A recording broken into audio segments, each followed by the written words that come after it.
Voters in Denver were in a generous mood on Election Day, approving most of the proposed tax increases except for the proposal that would have created a college fund for low and middle income students. Amy, the city and county of Denver can usually be counted upon as a very generous bunch when it comes to tax issues. There's hard to find episodes where they have said no, although we found one of them this time. But when it came to taxing cowboys or buying some airport land, not a problem this time. Any surprises for you?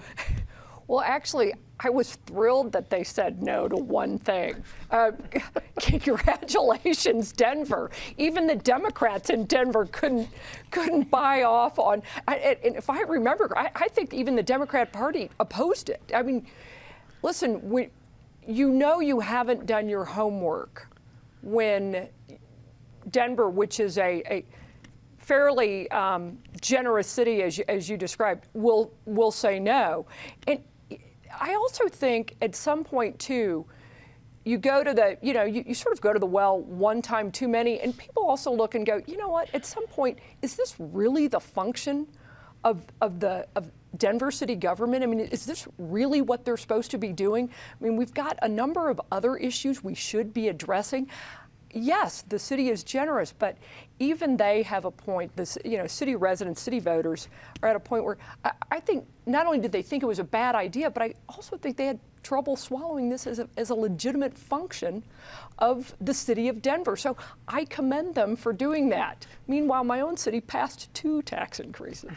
Well, one and then extended another one. So congratulations, Denver. You said no more times than Greeley did. Oh, there's a headline I didn't expect to hear. Penn, I guess watching the campaigns, you could clearly see the priorities from City Hall because you saw these, whether they're well scripted or not, we can argue that another day. But you saw the ads with the bulls and the whole thing and the whole stock show and everything else. I don't remember seeing a whole lot of ads with colleges and kids getting higher education. So was that the reason behind the result from Tuesday night? Yes, but before I answer the question further, Amy's right. One other thing I ought to point out, we ought to acknowledge, you have 2 conservative Republicans, Tom Norton and John Suthers, both mayors of their communities, with tax increases on the ballot that they put forward. So it sort of speaks to the next topic we'll get to. But yeah, I think it mattered. We saw more cute commercials with Longhorn, Larimer the Longhorn, and talking about the DIA deal than the school deal. But I also think Amy's right. I think part of what we saw in these school board elections and part of what I think happened in Denver, and again, I think it's reflected in Happy's race, is people are saying, schools, let's figure out how to educate kids and get them out of high school with a solid foundation, and college education and how we finance that is the next step. We don't know if the city ought to do that or if the school system ought to do it. We know it's an issue, but we don't think this is necessarily the right vehicle right now to do it. But clearly voters decided, if we're going to save the National Western, and I've gotten a lot of criticism for my having commented before about the financial state of the National Western, but the whole reason for this proposal and the reason it passed sort of provides a mechanism to sustain it and transform it into something that is more economically viable into the future. And I think that's a good thing because we're preserving the Western heritage in the state. The DIA deal, I think the more remarkable part of the vote wasn't Denver, but the fact that Adams County overwhelmingly supported modifying the intergovernmental agreement with Denver to allow that development to take place out around the airport also. So interesting election results this past Tuesday. Kara, did Denver surprise you in any way with the results from Tuesday?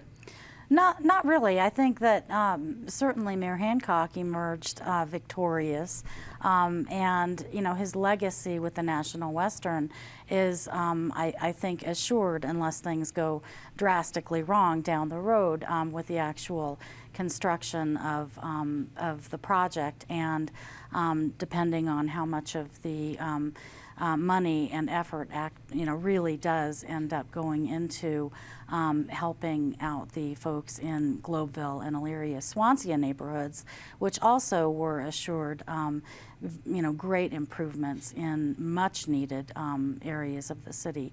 I think that the college scholarship, Amy's absolutely right. I think voters really started scratching their heads and saying, hey, is this really a function of the city government? And you know, I was at a meeting earlier this week with Mary Beth Sussman, the city councilwoman from Denver, and some folks in East Denver talking about the ongoing maddening frustrations over inadequate stormwater drainage and the fact that every time there's a substantial rainfall, it floods their basements, their properties, and creates you know, thousands, in some cases hundreds of thousands worth of damage. And you know, the relief for them is years, maybe a decade or so away. And I think that that really is what Mary Beth Sussman and other members of the City Council who oppose the college scholarship program are really emphasizing, is the need to, you know, refocus and realize what the city is responsible for doing. Patty, wrap it up for us. Well, that college vote did do one thing, which is after Bloomberg came in with 150,000 infusion, and we got the worst commercial of the campaign, the Hancock Hickenlooper playing basketball. I think that alone killed the vote. Horrible commercial. And it did have the added advantage of it made the stock show commercials, which I made fun of here before, and I stand by that, look a little bit better, because that one was so bad. You know, the stock, as I've said before, I love the stock show, hate that campaign, love what this proposal could do for that part of long neglected Denver, what it can do for the Platte, what it can do for those neighborhoods.